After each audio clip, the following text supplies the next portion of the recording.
Hi, welcome to this week's episode of the Property Doctor podcast with me, your host, Dr Andrew Threadgold. This week's an absolute cracker. We've got Rebecca Alcock from Jolly Properties on the podcast.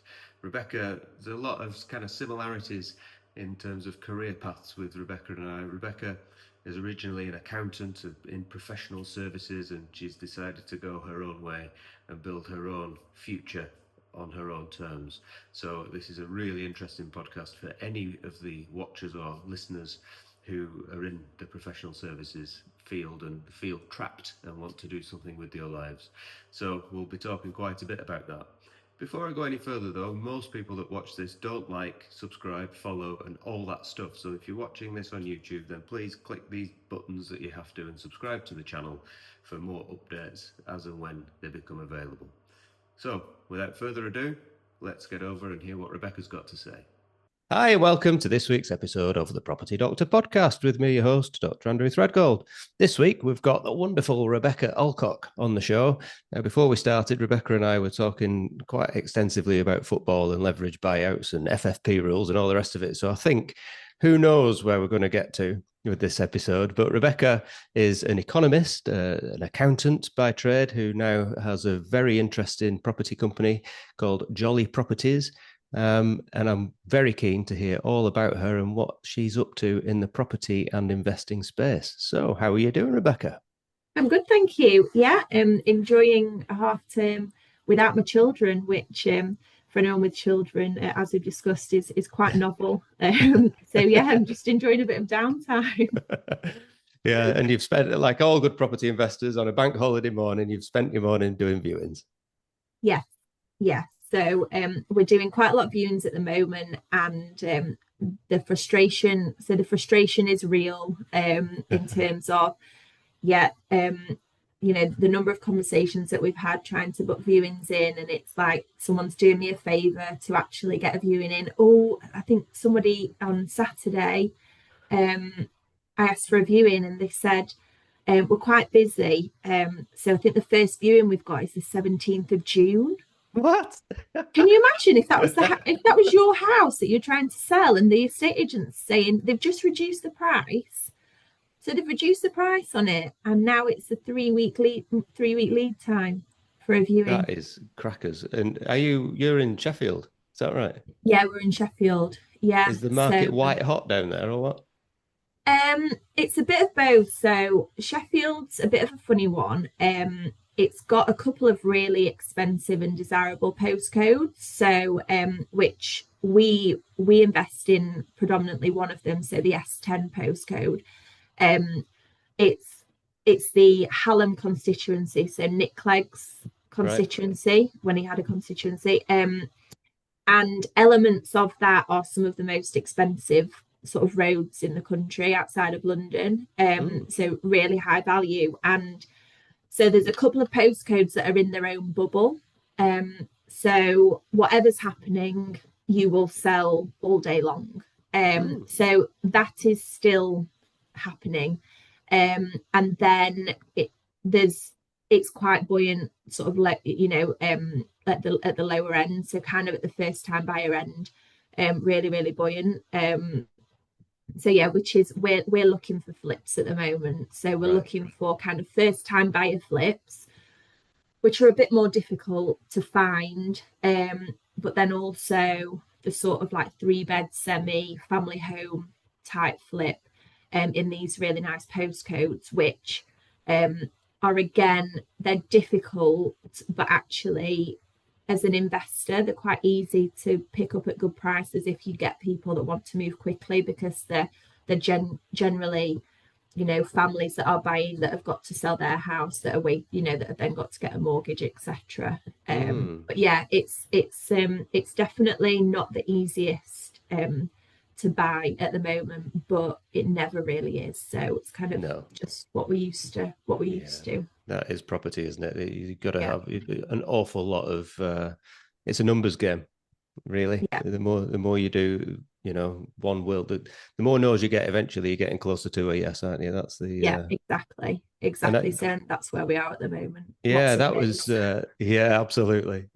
You just slowly getting closer to a yes. But it Yeah. was my ears pricked up there when you said you're looking for high value postcodes, because I would say 9 out of 10 property people avoid high value postcodes because the market that most property investors are looking at are first time buyer type level, you know, good buy to let type stock. But you're looking at the higher value stuff, presumably because there's a margin on it for flips. Yeah. So the postcode that we invest in generally, and we're trying to branch out, but we are very lucky in that we're near the hospitals, we're near the universities, but then Sheffield's quite unique in terms of, so where I live, it'll take me 20 minutes to walk into city centre, but it'll also take me 20 minutes to walk into the middle of nowhere. Right. So and you've got quite a spread of different properties. So so at the moment we're really looking at like your 3-bed semis, just because actually in terms of your margin, once you've done your refurb, you can really then get a premium.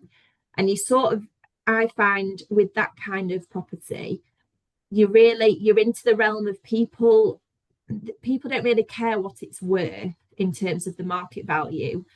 They care that they don't want to do any work to something and they want to be in a specific area for school catchment areas. So your value kind of goes out of the window, and it's just what can people afford and what are they willing to pay. And we had that with our old house that we sold that was very similar, that you're suddenly in a situation where you get silly bidding wars for people because actually they've been looking for 18 months. They desperately need to get into that catchment area. They're now running out of time.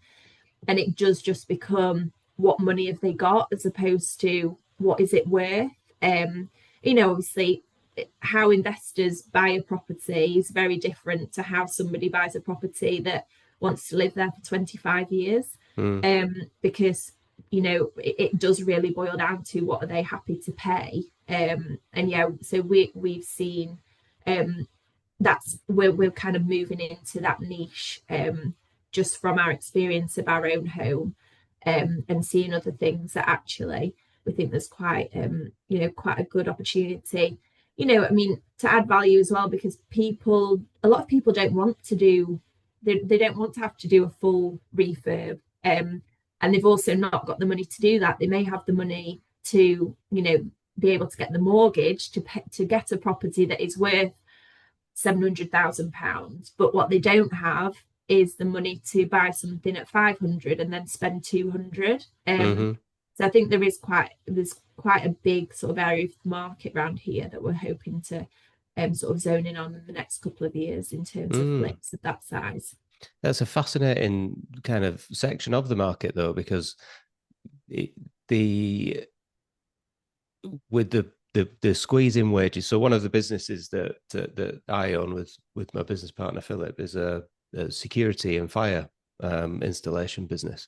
And our managing director handed a notice in, and we advertised for a new one, for a general manager. And the amount of applicants we got was frightening, and they were really super high caliber applicants, because with the new changes that the Labour government announced in the budget, the cost of employing people and stuff like that. Yeah.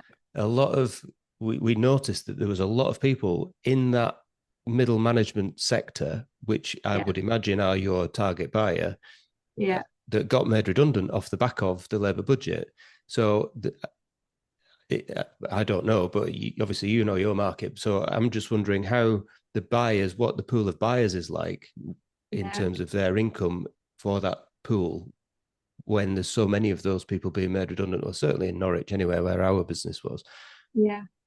No, that's interesting. I think that's where I've got a big sort of aim the next like 18 months to branch out a little in terms of postcodes, just because to facilitate the growth that we want to, we need to be looking at a larger area. But I think that's one of the really good things about the couple of postcodes that we operate in now, is that, as I say, it is in this sort of bubble that tends to kind of just do its own thing, and there is a lot of money there, and it ends up, I mean, I'm sure that the pool can sort of decrease, but I mean, when we sold our house, it was like there was 40 viewings type thing. Wow.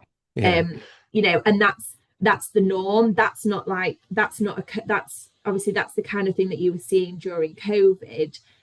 But that for a family house that is done, that's the kind of thing that you're regularly seeing around here if things are priced correctly. And seeing bidding wars where actually things go for 50-60k more than the asking price. So I think then if you lose 10 of those people because they can no longer afford it, you've still got a big pool of people. Yeah, absolutely. Yeah. And again, it'd be supply and demand. And if I don't know Sheffield, but if there's relatively small areas where the high value houses are, then you can afford to lose a lot of the people that could afford it because the supply of those houses is limited. Whereas if you're in a city like London or Manchester, which has quite some very wealthy suburbs, I know somebody that's had some new builds, some very expensive new builds that they've struggled to sell because that part of the market that those new builds are in just isn't moving.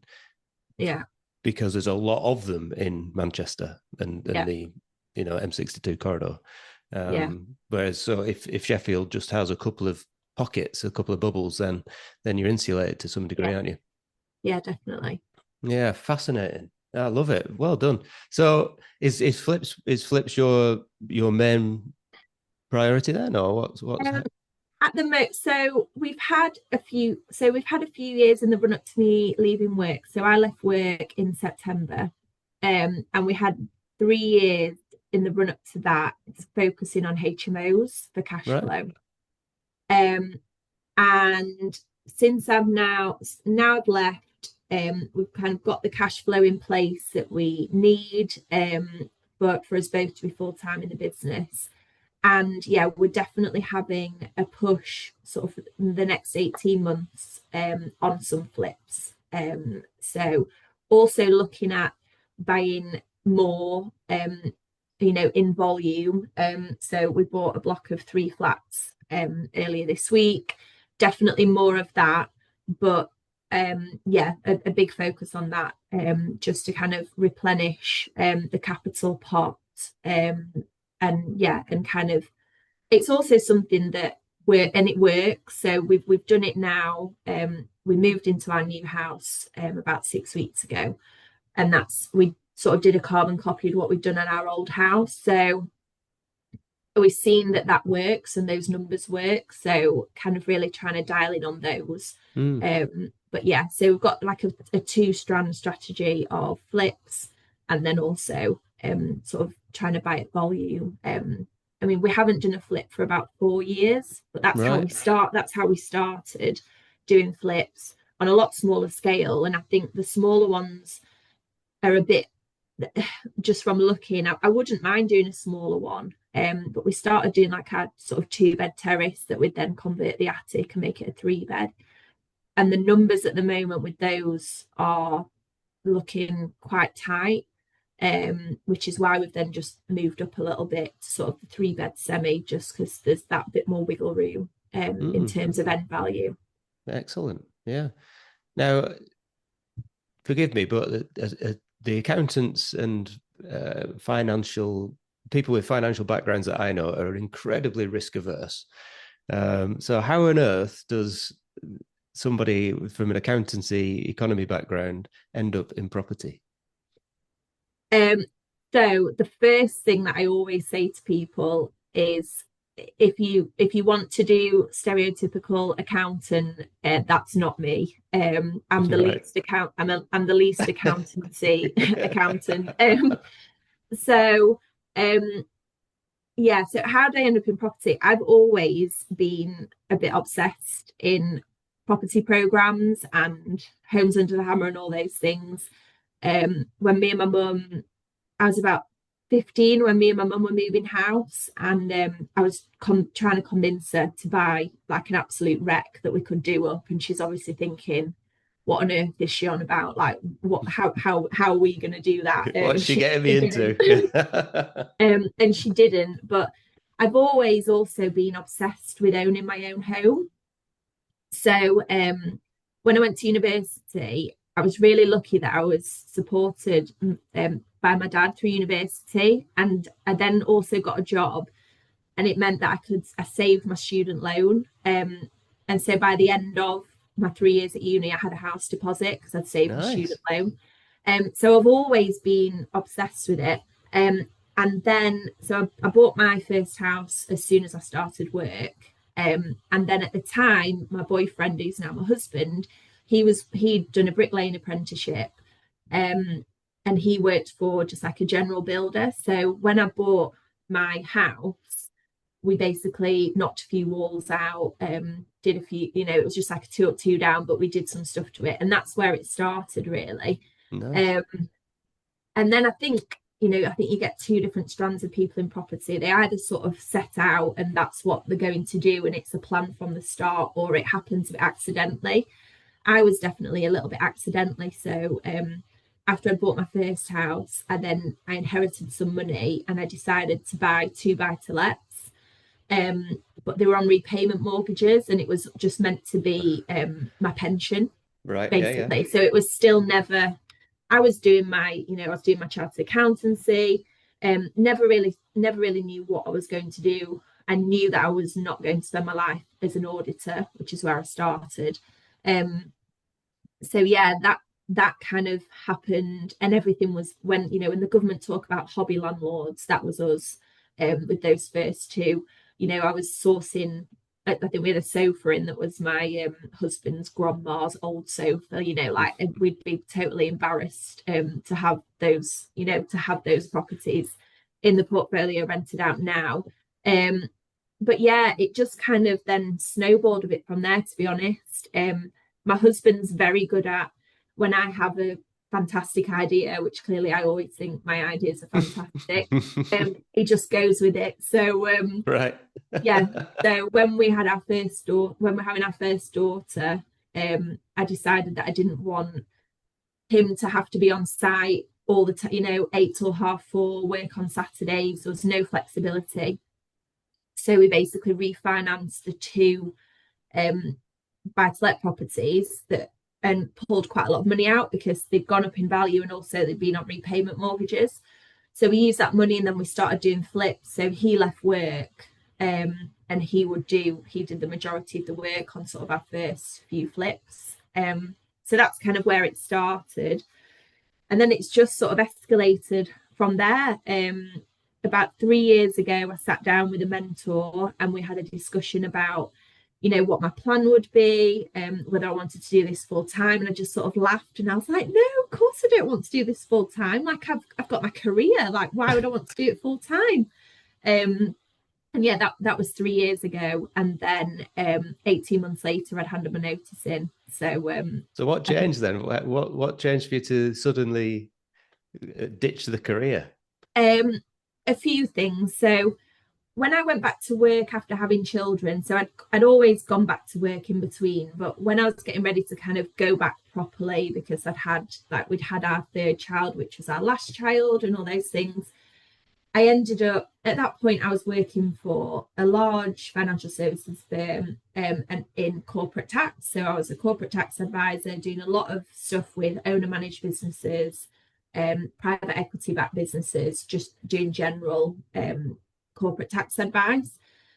Just as I was ready to go back, and I was really ready to go back, I'd had arguments over people were trying to keep my clients because they'd been looking after them for a year, and I'd had arguments with them and I really wanted them back. And then I was approached by somebody that I'd previously worked with about a job at a northern house builder.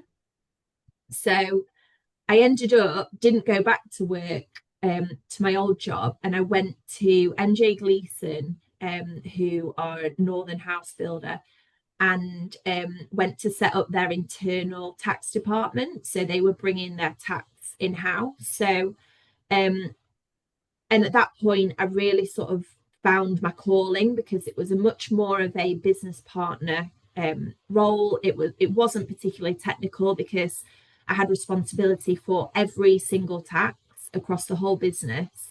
I had responsibility for, so then by definition wasn't needing to be an expert in all of those things, and it was much more about getting buy-in from the business, to kind of make sure that everybody was doing what they should do in terms of tax, and that was from subcontractors that we were working with, and lots of stuff with VAT and the house building industry, right through to the finance team, HR.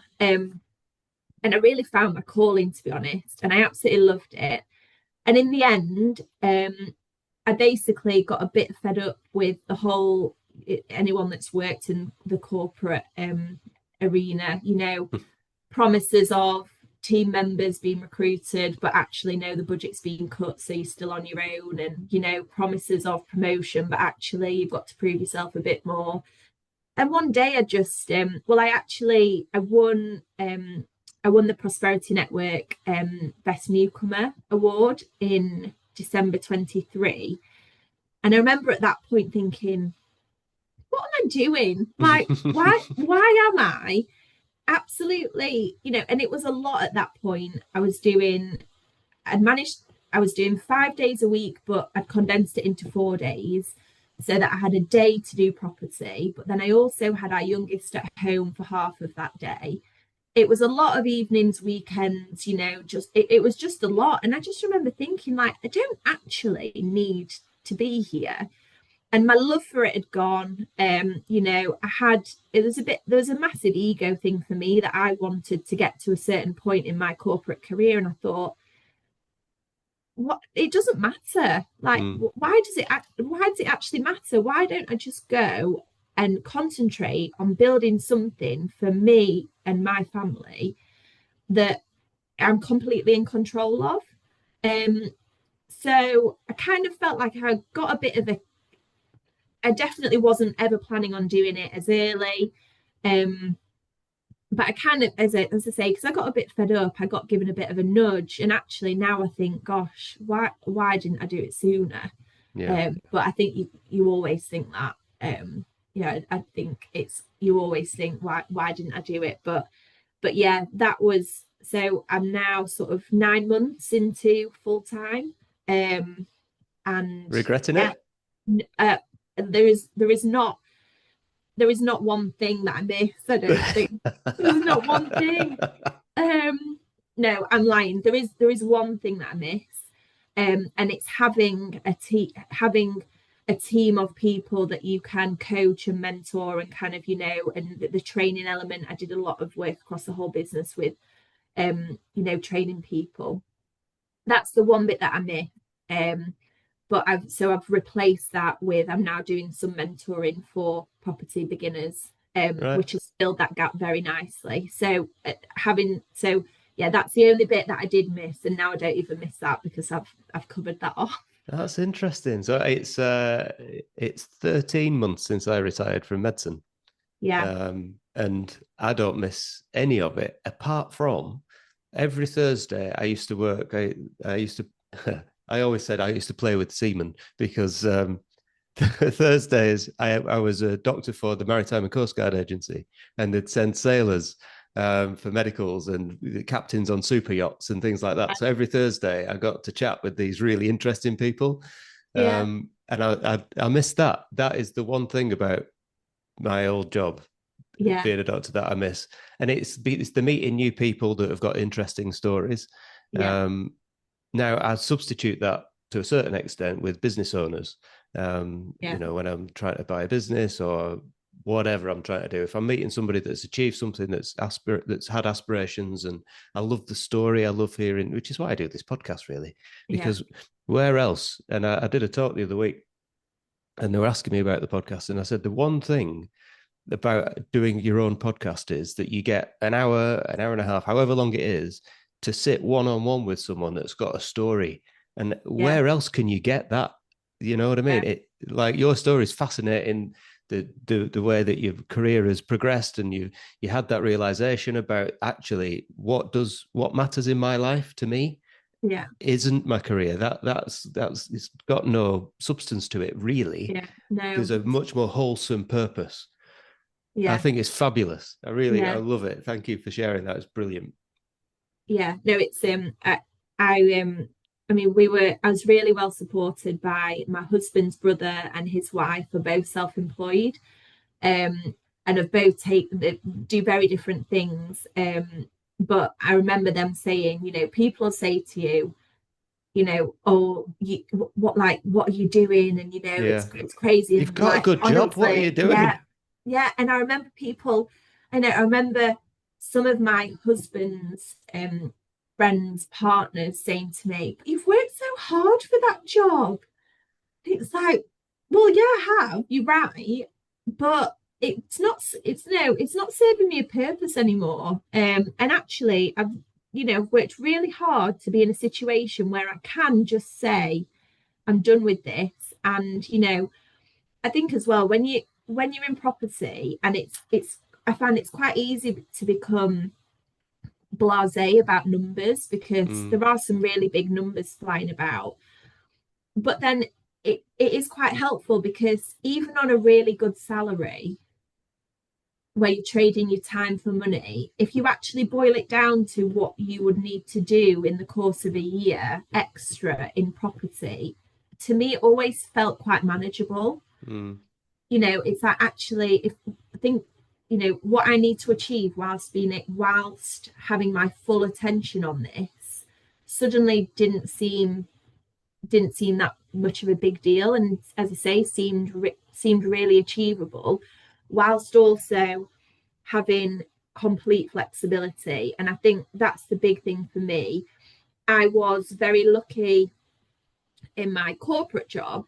So I came from, I spent 10 years at Grant Thornton, who were trailblazers in flexible working. So Mm. they had a female CEO before COVID who basically the remit was, if you get your work done and you perform and you give your clients what you need, then you can work from wherever, whatever hours, which I think that's always, I think keeping those things in mind, as long as it works for you, your team, and your clients, then gets rid of a lot of the people being silly about, oh, well, what if people decide to work from midnight till 6 a.m. because that's what they want to do? And it's like, okay, we'll take a step back. Does that work for you? Yes. Does it work for your team? Probably not, because they'll never see you. Does it work for your clients? Well, no, because that's probably not when they need to contact you. But that flexibility was very important to me. I then set up a department. So I just sort of walked in, well, this is how I operate. But that's in a house building industry that is not flexible, because they've got half of the workforce have to be on site to be doing work. So it does then restrict how flexible everyone else can be, because you've got a lot of people doing your core hours. But there is still, when you are employed, there is still an element of, you can never have true flexibility because you are still bound by other people's rules. And that's the thing for me now that really works, especially with young children. I mean, somebody said to me on Saturday, oh, are you off then next week because it's half term? And I said, it's a really strange concept, as somebody with their own business, because, I think it comes across sometimes as people would sort of be like, oh, poor you, because you're like, well, I'm never really off. But then, like my husband said, but then also we're never really on if we don't want to be. And it is just this fluidity of, yes, I am constantly on, but then actually, if I choose to go and do something for a few hours, I can also just choose to be off for that little bit. And I think especially with a young family, so our kids are 4, 5, and 6. That's like just an absolute no-brainer for me. Sort of what that gives us is brilliant. And then also myself and my husband are like very into fitness. So I trained for a marathon in April, and I'd always said I wouldn't be able to do a marathon in like the spring, because I wouldn't physically have been able to train outside of working hours in the winter because it just would have been dark. Mm. And suddenly I was coming to looking for a marathon, and I was like, well, I can literally choose whenever, because if I want to go for a run at 11 o'clock in the morning, that's fine. Yeah, I'll just arrange my day around it. Thanks. Yeah, I'll just arrange, and it might mean that I'm a real early bird, so I'll regularly be on my laptop at 6 a.m. But it doesn't matter, does it? It's my choice. Yeah. And yeah, I think that flexibility for me is worth an awful lot. Yeah, absolutely. We interrupt this broadcast to bring you an important message. The Property Doctor podcast is sponsored by SSY Security. Now, SSY is one of my companies, and it's based in Norwich in Norfolk. We do bespoke fire, CCTV and access, that's fobs and retinal scanning and fingerprint scans, for all sorts of industries, particularly industries where compliance matters. So, for example, food manufacturing, where if your cameras are down, you can no longer produce your goods until the camera is rectified. So, if you are looking for compliance-ready, zero downtime security systems for your business, or if you are a property person that develops in and around Norwich or East Anglia, Ipswich, Cambridge, Peterborough, we cover all those areas, then please reach out to us and we can help you with all your security requirements. Back to the show. And there's a few things in that that's really ring true and resonate with me as well. And again, this is stuff that I say to. So the talk I did the other week was to about 100 junior doctors, and everybody at the minute, the morale within the NHS at the minute is just at rock bottom, and anybody that's becoming a junior doctor wants to know how to get out as soon as they possibly can. Mm-hmm. And consultants are the same. So you've got it across the full spectrum. And I say, don't do what I did, which is wait until you're at the top of your game and then have to find a way out. Do it when you get started, because your earnings aren't as much. You've got relatively more spare income to cash flow stuff. And it's a lot easier to replace your income when you're a junior doctor than it does to replace your income when you're a GP or a consultant. And so start now, start early and start small, and just slowly, by the time you get truly sick of it, you should be in a position where you can get out. And there's a lot to be said for it. But do you think that the entrepreneur type of life and risk taking attitude is for everybody? Should everybody own their own business, or do you think some people are better off being employed? It's absolutely not for everybody, in my opinion. And I have the perfect example of this, because my husband, there is no way that he could or should be self-employed entrepreneur if he was on his own, because he still wouldn't have bought his first property. Right. And he has, he is talented. He's not in earshot, is he? It's not. I'll say it to his face. It's fine. He, I think that there has to be an element. I'm sensible with risk, but I'm fine taking risks. And I think, that there is an element of you need to be able to do that. And if you never take, every time you buy a property, it is a risk of some description. And I don't, as I say, my husband would have never, he'd still be looking for that first property. And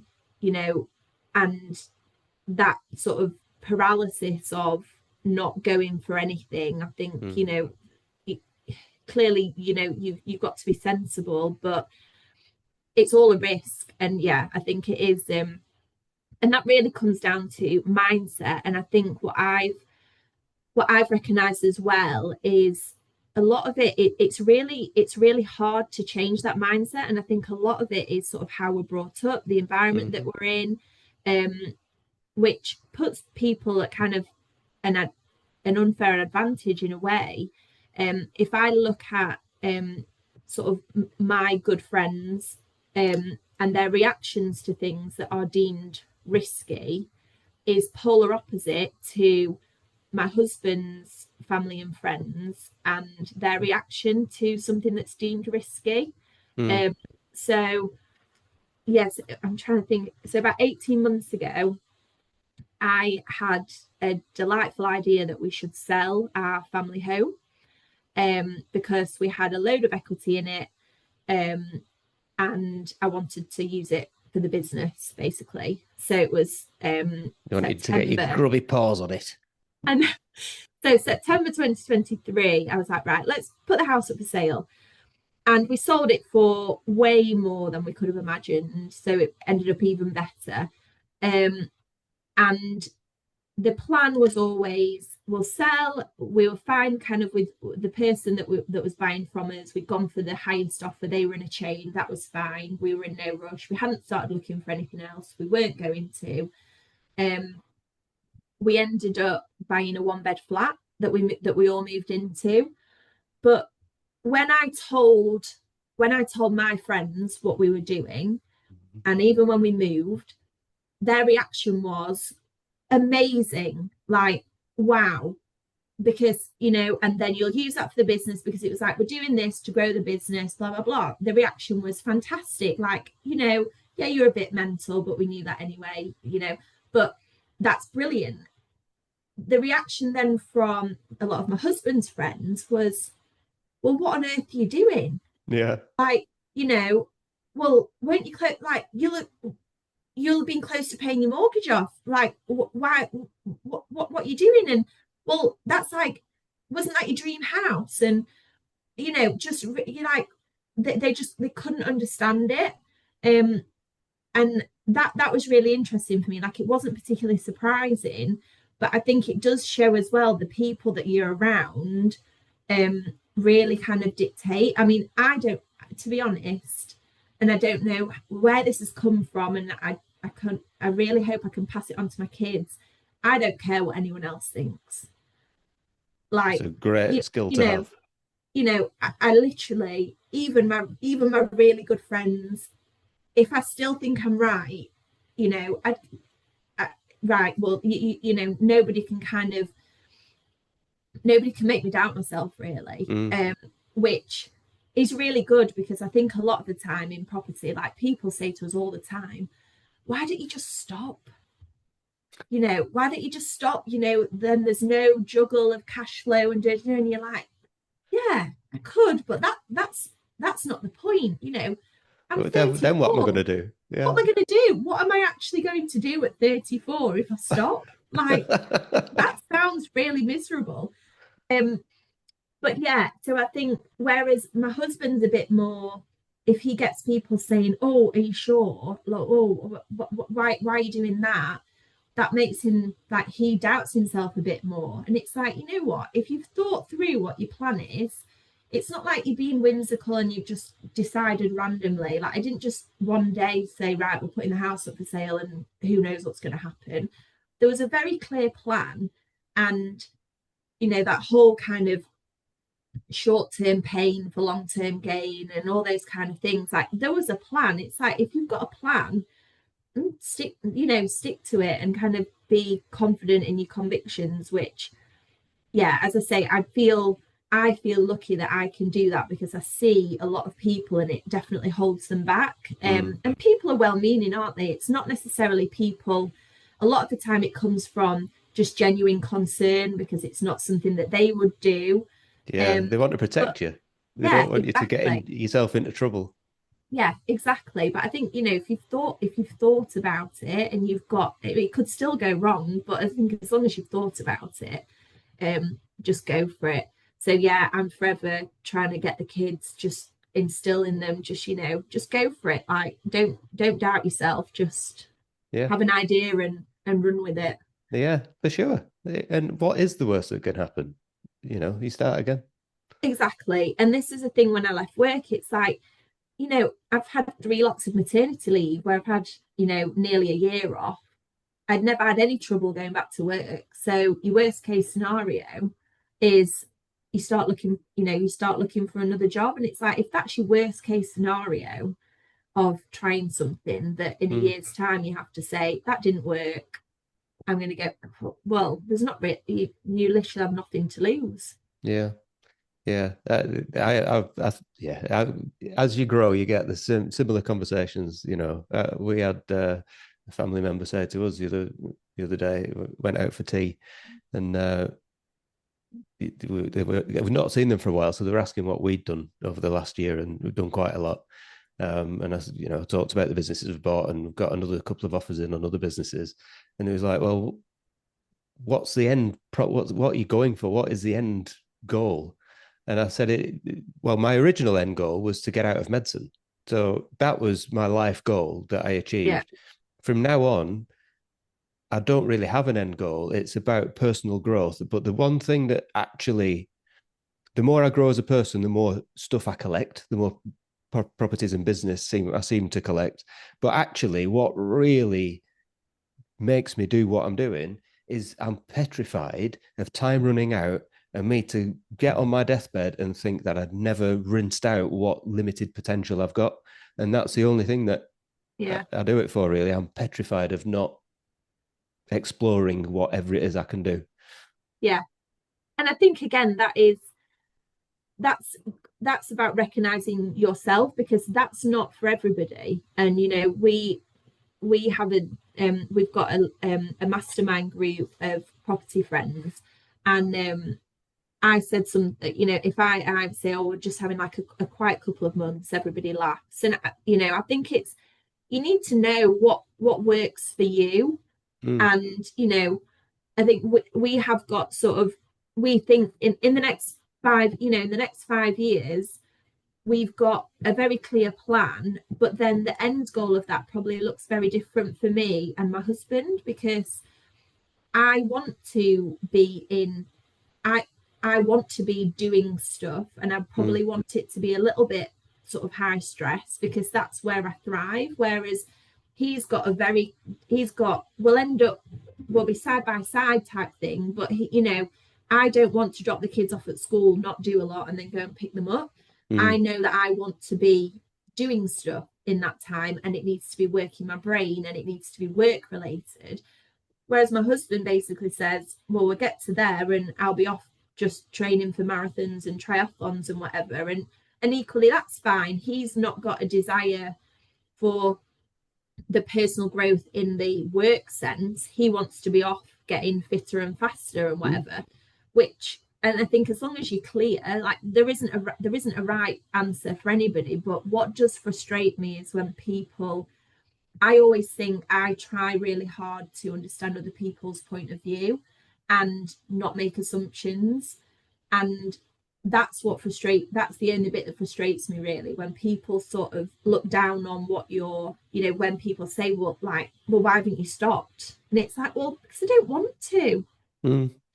And that's okay. Just like I'm not going to turn around and say to you, why are you just stuck in your 9 to 5 and that, because that's inappropriate. But I think that people feel that it's a bit easier to criticize when it's something that's a bit less normal, Yeah. um which frustrates me a little bit, Have you but had that that thing yet? So when I started, I noticed this. When I started, everybody was like cheering me on, like, "Oh, look at Andrew and his cute little hobby. Go on."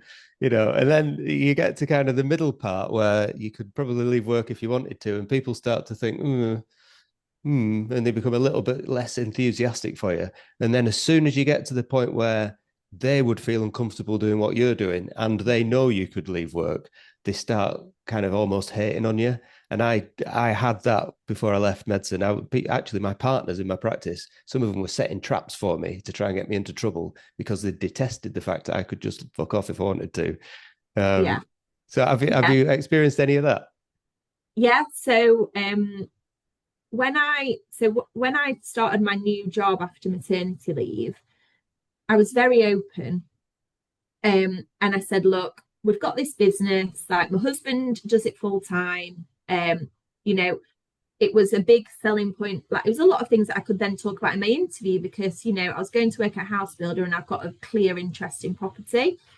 And at that point, again, it was all very, oh, that's good. And there was like people were, oh, it's like we got our first HMO when we were there, and like I had the day off to go and stage it, and everyone's like, oh, show me pictures. Yeah, yeah. by the time I handed my notice in, it definitely turned. And I mean, anybody that knows me and my husband, this is, my husband has been full time in business for a long time, but from a hands on perspective, and it's always been anything strategy, finance, finding deals, anything that kind of moves the business forward is me, and then anything day to day is my husband. It's very clear where our roles and responsibilities are, and you neither of us is in charge, but if you're going to pick one person, then it's me. That, like, this is the bit I am heading up the business, driving it forward. Everybody knows that. And when I handed my notice in, I was very clear about what we were doing. And when it was announced that I was leaving, the official announcement was that basically I was going to do the admin for my husband. What? Yeah. And it's like, that's disgusting. It was, I was going to help out my husband. That's misogynistic as well. I mean, what Yeah. kind of? Oh Yeah. my God. And and the people that were making those announcements knew, like, they knew that that wasn't the case. They knew that that was not the interpretation of what was happening. But yeah, I think when you're leaving somewhere as well, I think people feel that it reflects badly on them. And sometimes it might be, for me, I would have stayed longer in my job had, things been dealt with differently. So I think there was that kind of need, sort of the knee-jerk reaction was to sort of protect themselves. But yeah, I remember getting a message from someone that I worked with saying, "You are not going to like this, but it's just been announced that you're leaving to go and work for Jolly." Dear me. Now, so yeah, I think I've definitely seen that. I mean, in terms of family and friends, so Jolly and I have got really close, like really close knit friends. Our friends are all from school, basically. So we're very lucky with that in terms of, I know a lot of people sort of say that they kind of lose friends along the way. We've not really got any new friends that kind of would sort of drop off that easily, and we've been like really well supported. As I say, they've got differing views in terms of, they think we're mad a lot. Some of them think we're mental, but then some are, real cheerleaders, and like we really, like, I think people don't really realize how much we appreciate it. We've got people that are always sending us pictures of houses that are run down, or like, have you seen this? Like, oh, and I was talking to so and so, and their auntie's selling a house, and I've told them they need to speak to you. And like, Yeah, it's really nice. And I think yeah. people don't really realize how appreciative, like, we are of that support, because it is really lovely. Yeah, that is, yeah. There's so many kind of things that resonate there. It's brilliant. I think everybody, once you start getting going, and people know and understand what it is you do, they like you, the people that are cheering you on will do stuff like that, won't they? Yeah. But it's and you do lose people. People do naturally fall away. They stop interacting with you if you post stuff on, for example, Facebook. So the people that would comment at the start of your path stop commenting the bigger you get, or the more stuff that feels risky or bigger. But then you end up finding the people that are with you on the journey, in inverted commas, and you also meet people that are further along the way than you, and they never hate or comment negatively. They always support. So the only people that ever throw any shade on you are the people that aren't doing anything with their own lives. The people that are actually trying to do something that would never hate on you. And that's the whole reaction to what you're doing is a fascinating concept, really. Definitely it is. Yeah. And so am I understanding it correctly? You run a networking event as well, is that right? No, so I'm trying to do more speaking at networking events. So we've got we stop. I don't know people's views on networking events, but I think it's quite hard to find things that are useful. And especially when you're at this kind of stage. So there's a lot of things for newbies when you're just getting started. And Jolly especially spent quite a bit of time going to our like local PPN and PIN and things like that, property and poppadoms.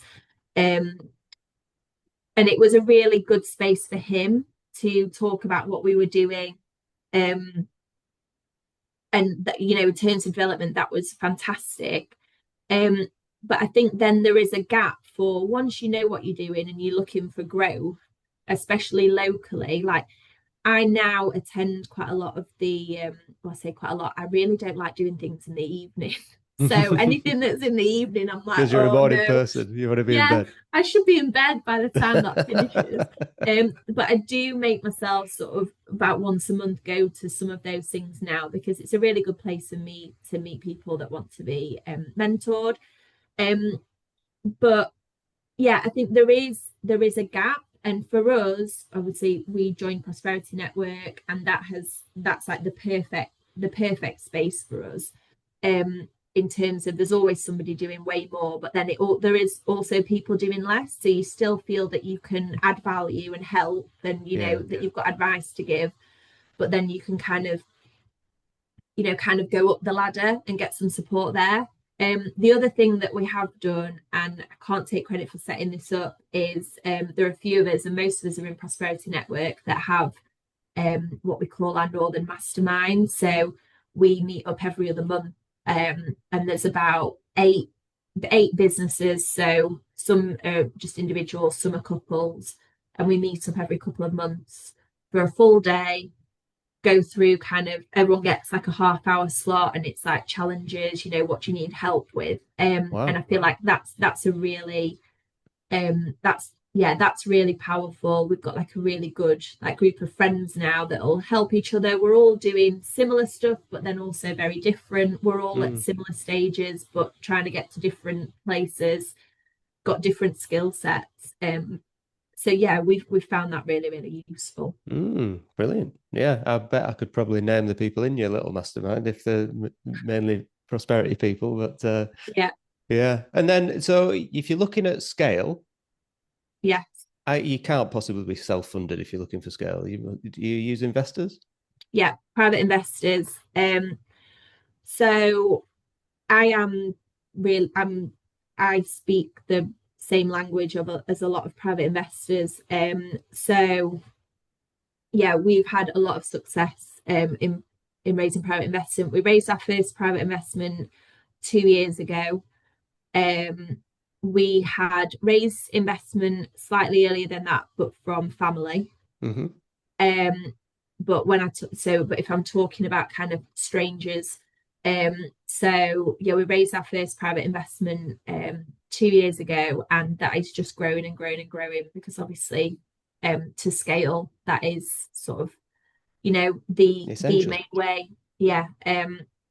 I've really benefited since I left work, so I can now use my LinkedIn, right? And I do so, and had huge success on LinkedIn. Really, that's interesting. Yeah, and I think so. It's interesting how you've responded to that, because I think the key for me is my LinkedIn to start with was full of finance professionals. So I've got a lot of finance directors, audit partners, just a lot of financy people. I generally have most success in raising money from those people, because we speak the same language. They are interested in the things that I can then talk about. So they're not particularly bothered about the property, or they're interested in how my numbers work, and how the mechanics of the numbers work. So I've had a lot of success in that, but also I've really worked at it. So I've missed about 3 days this year of posting on LinkedIn, and sometimes it's very, very demoralizing, and you get 2 likes, and you've got 370 impressions, and you're pretty sure that it's because your dad's looked at it 10 times or whatever. But then sometimes it just blows up. So I posted about a week ago, very simple, and there's no rhyme or reason to what you're posting and what gets, the response. I've made a post last week and it's on like 50,000 impressions. Wow. And I've had about 8 calls with potential investors off the back of it. So yeah, I think I'm starting to reap the rewards of that. But yeah, I mean, private investors is something that we will only be continuing to grow, because we need to. That's, and I know you'll be the same. You just can't facilitate any kind of growth at speed without that. No. And it I don't know the size of the stuff that you're doing, but once you start getting into multiple 7 figures that you've got, there's a mindset shift that happens there, because it's a big number. Yeah. But if you've got the equity and you can service it and everything's in order and you're nowhere near even break even, you're much past break even, then it's a nice place to be.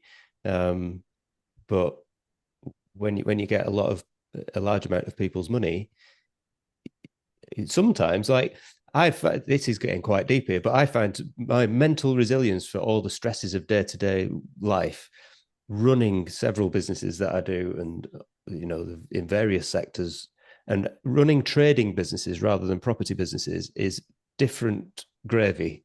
Trading businesses are very different animals to a property business, which is quite predictable. And you can work stuff out and you can plan quite nicely for a property business. Whereas in a trading business, where you don't know what next month's turnover is going to be, or you don't know what next month's sales are going to be, or your overheads and everything it can be very stressful at times. And so I find my mental resilience to the challenges of day-to-day life changes on a weekly basis, or sometimes on an hourly basis. And then if I find myself in a low spot, I'll get overwhelmed with all the stuff that's going on. And sometimes I'll think, oh my God, I've got so many, I've got this amount of mortgages, I've got this amount of, angels and, all the rest of it. And then I find myself writing it all down and reminding myself that actually I'm absolutely fine. But sometimes it's really hard to cope. It's difficult, and but you grow into it as well. It's the whole personal growth thing, and that's what I'm talking about. The more you grow, the better you become at dealing with it. It's fascinating. Yeah, definitely. And I think I sometimes lose sight of that. I think I'm further along on that personal growth journey than Jolly, my husband. So we sometimes have, and I am on top of the numbers and I know, and it's all there for me. Whereas all he sees sometimes is just, oh, right, there's another £100,000 arrived, from an investor, or right, we've just signed X on a bridge and we're servicing the interest monthly. And I think I forget that information isn't available to him. So we end up doing the exact same. It's like, no, just look at this, because actually, I think what it always comes down to with us is, right, if we just finish everything off and sell what's meant to be a flip, or refinance what we're meant to be refinancing, and we draw a line in the sand, this is where we are. Like, everyone's being paid back and we're left with this. And, we're very comfortable and we're fine.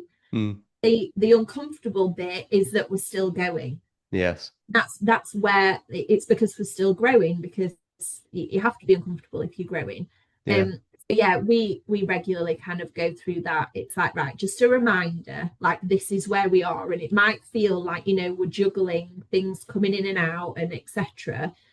But this is because we are growing. And actually, if we were then stationary, this is what it would look like. And it's fine. Yeah, it is. It's part of the process. And I think the golden rule is, as you'll know, in the property community, some people don't abide by the golden rule. And the golden rule is, use your investors' money into assets or into refurbs. Don't be spending it on anything remotely lifestyle related. And because that's how people end up in big trouble. So as long as it's going into an asset, or it's going into improving the value of an asset, then that's what it's for, Yeah, and it's a exactly. transfer of money that then gets transferred back out again with a premium attached to it, which is how it works. But as soon as these people that see money in the bank and think it's their own and then start spending it on turkey teeth and going to Dubai, that's where it becomes really dangerous. And that you see it, there's so much of that you see, and people get found out, don't they? It's definitely. Yeah. I mean, do you still do any sort of tax advice, or are you completely out of that now? No. So I am. I mean, people always ask. Do you do your own books? No, and I'll tell you why. Because I did, but a lot of lenders don't like it. Really? Right. Yeah, so they want somebody else's, which I can understand, because obviously, especially, you have to get to huge levels of turnover before your accounts need to be audited. Actually, you can make up whatever's in those accounts that then get published. Like, there's no one's ever going to look. So I think that's why. So yeah, I outsourced that a couple of years ago.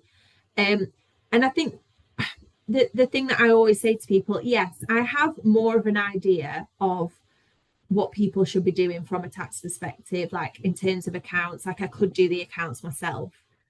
But when we talk about, specialists, and I kind of, how I'd kind of sort of relate it to is, if you're doing a refurb and you've got a joiner that then says they can also decorate, they might have an idea because they've seen somebody do it or whatever, but they're not actually a specialist in that. And that's the same for me. So, I spent a lot of time working with owner managed businesses, private equity backed businesses. And so I know a lot of the general stuff, but actually I'm not a specialist in my business, in a 2-director family business. Like, I'm not a specialist in terms of all the nuances. So I think what helps is I know what questions to ask in terms of if I'm speaking to an advisor.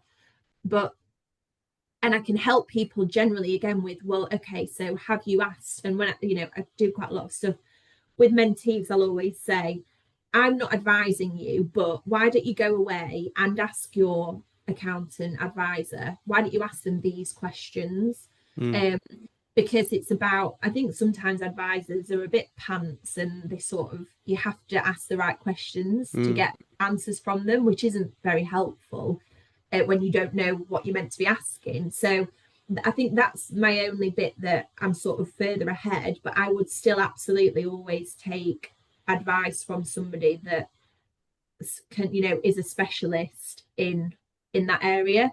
I spent 3 years advising, I can sort of talk about VAT on new build houses all day long, but I don't build new houses, so it's kind of irrelevant how much I know about that. And all those things. I know a lot about operating CIS for people that are, the CIS bills like millions of pounds a month. Again, not applicable to me. So I do always say to people, these are the kind of things that you need to be looking at, but you need to go and get your own advice. I'm sure you get it still with people. Oh yeah. I've just got this little question about, I don't want it. And I'm sure your answer is always, well, you need to go and see your actual doctor as well. Yeah. Yeah, I get it all the time. It's yeah. But again, you always want to help, but it's about, the other thing is, if the world ended and I had to start again, the only thing I'm any good at is doctoring.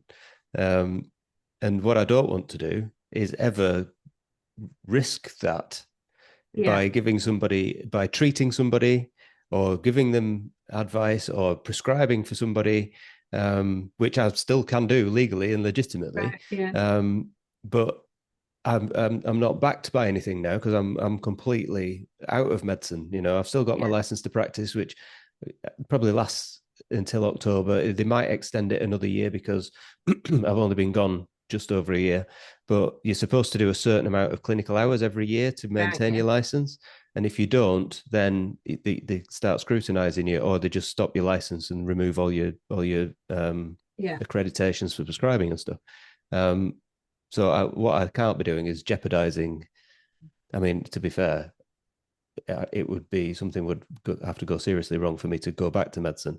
But you never know. And I've worked. That is something I am proud of being. I'm from a council estate near Manchester that ended up at a very posh medical school and got out of that environment. So I'm pleased with that achievement.